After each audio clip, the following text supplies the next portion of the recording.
I feel here in El Paso County is we need to be a leader. And what I wanted to do is change that whole entire dialogue to where people are going, we need to be doing what El Paso County is doing.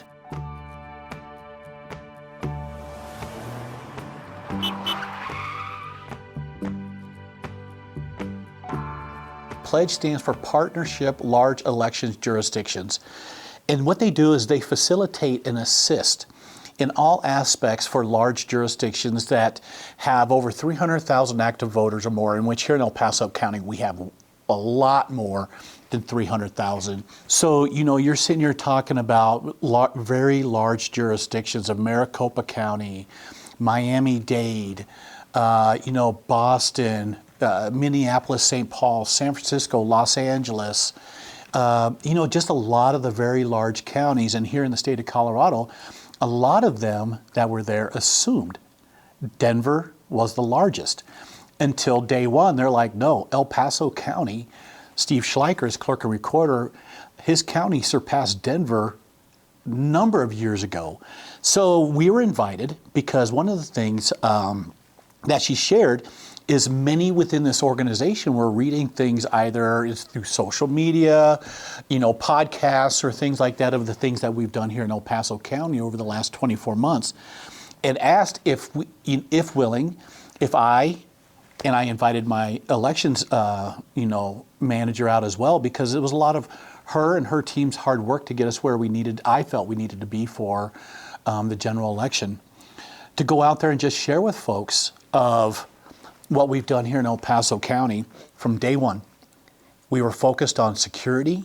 We were focused on the integrity, safety, and transparency of the election. And we've changed everything really here in El Paso County.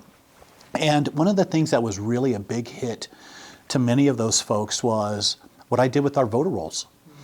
In a 2-year time frame, we went from an election that saw over 49,000 undeliverable ballots with only 460,000 registered voters to 2024 general election. We have over half a million voters, and our undeliverables are 9,000.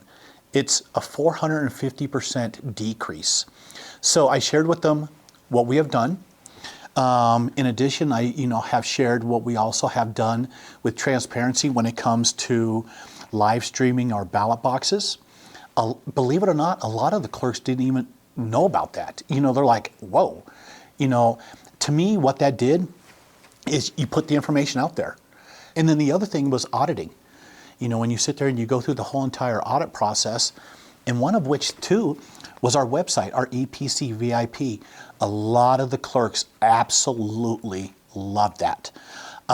Where they were just sitting here going, Steve, how did you come up with this idea of incorporating a GIS platform attached to elections? And how did you attach census data to elections? And I'm sitting there going, it's no different than when we do redistricting.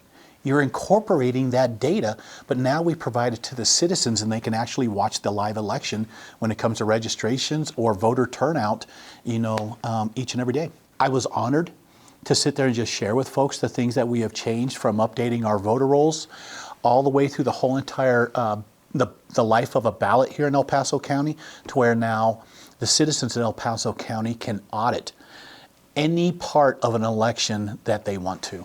There is a lot of ideas that are out there. In fact, I actually really enjoyed a panel that had the Raleigh-Durham clerk and recorder. And the reason why I was really interested in that is because of the recent natural disasters that occurred in the western part of North Carolina from the hurricane and the floods, is they developed apps. And they pushed notifications where the individuals that were affected, they get push notifications going, hey, we're going to have a vote center set up in this area. Please come vote. Or we can sit there and deliver your ballot to you. So they push notifications. And I absolutely love that. Thankfully, we have not had any natural disasters that, have recently affected an election. But to me, communication is key. What is a voter supposed to do 60 days out from an election? Is push notifications going, check your voter registration. And we basically provide that information for them where they're like, hey, That way they make sure their address is correct, they make sure their party affiliation is correct, if they're affiliated with a major or minor party, or if they want to stay unaffiliated, but just to double check that stuff before ballots are mailed out. But there's a lot of things that I learned from that, is not only on the election side, is, you know, putting apps out, is also on the motor vehicle side. Is I'm looking at the opportunity of sitting there and pushing a notification reminding a user, hey, your registration is due next month. But one thing that I will sit there and share is collectively, is everybody in that room was about safe, secure, and transparent elections. When it comes to voter rolls, they want to make sure their voter rolls, which was a huge topic, you know, with me and a lot of clerks, of how I used the contract with Experian and bounced it off credit data. And the other things that I'm thinking about doing just absolutely made sense to them.